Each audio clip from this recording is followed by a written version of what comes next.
زندگی کو یا کیریئر کو ہر کوئی اس طرح پلان کرنا چاہتا ہے.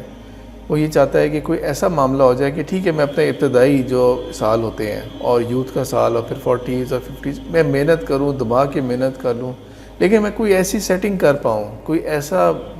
ایک سسٹم بن جائے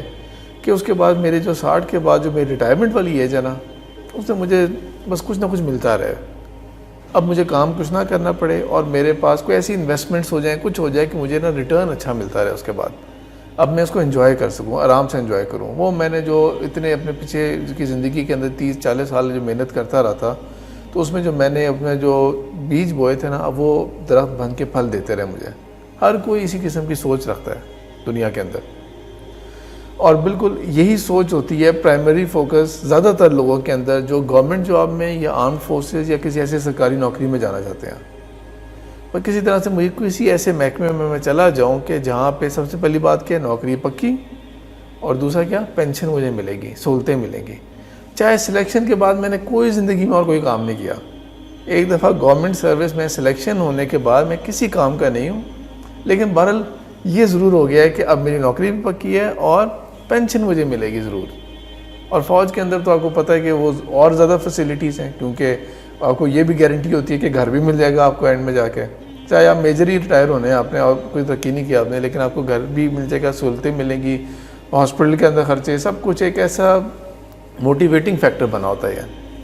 جو لوگ پرائیویٹ جاب کے اندر جاتے ہیں یا وہ لڑکے لڑکیاں جو پرائیویٹ جاب کرنا چاہتے ہیں، وہ زیادہ ایگریسولی اپنے کیریئر کو لے کے چلنا چاہتے ہیں، وہ سرکاری اور یہ جو سلو پیس میں نہیں جانا چاہتے وہ. کیونکہ آپ کو پتہ ہے کہ سرکار جو ہے اس کی ایک الگ ہی پیس ہوتی نہیں ہے پیس، صرف دھکا ہی چل رہا ہوتا ہے وہ سارا کا سارا. تو جو پرائیویٹ جاب کرنے والے ہوتے ہیں وہ اگر چاہتے ہیں کہ نہیں میں ایگریسولی کرنا چاہتا ہوں، تو ماں باپ یا گھر کے رشتے دار نا وہ سب چیزوں میں ڈس انکریج کس بات پہ کر رہے ہوتے ہیں، بھئی نوکری پکی نہیں ہوتی، اور ریٹائرمنٹ کے بعد کیا ہوگا، آپ بڈھے ہو جائیں گے، اس کے بعد آپ کیا کریں گے اس کے بعد. اور گھوم پھر کے یہی وجہ بنتی ہے کہ جو لوگ پرائیویٹ جاب میں جاتے ہیں نا، تو وہ اس ڈر اور خوف کے ساتھ نا وہ کسی انشورنس اسکیم میں اپلائی کر لیتے ہیں، کوئی بینک کا یا کسی اور کا کوئی ایسی پالیسی ہوگی اس پہ اپلائی کر لیتے ہیں، جس سے وہ ہم گورنمنٹ سیونگز کہتے ہیں، ان کے اندر اپلائی کر لیتے ہیں، اس کی فکر کیے بغیر کہ وہ کتنا حلال ہے اور کتنا زیادہ وہ حرام ہے، اس کی فکر کیے بغیر. لیکن وہ ٹینشن کیا لگی ہوتی ہے،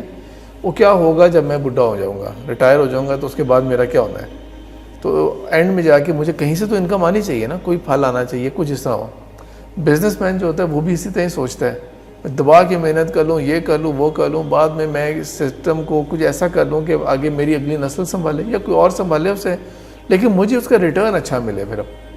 اس کے بعد جو ہے نا میں اس کو انجوائے کر سکوں جو میں نے اس محنت کو کیا تھا.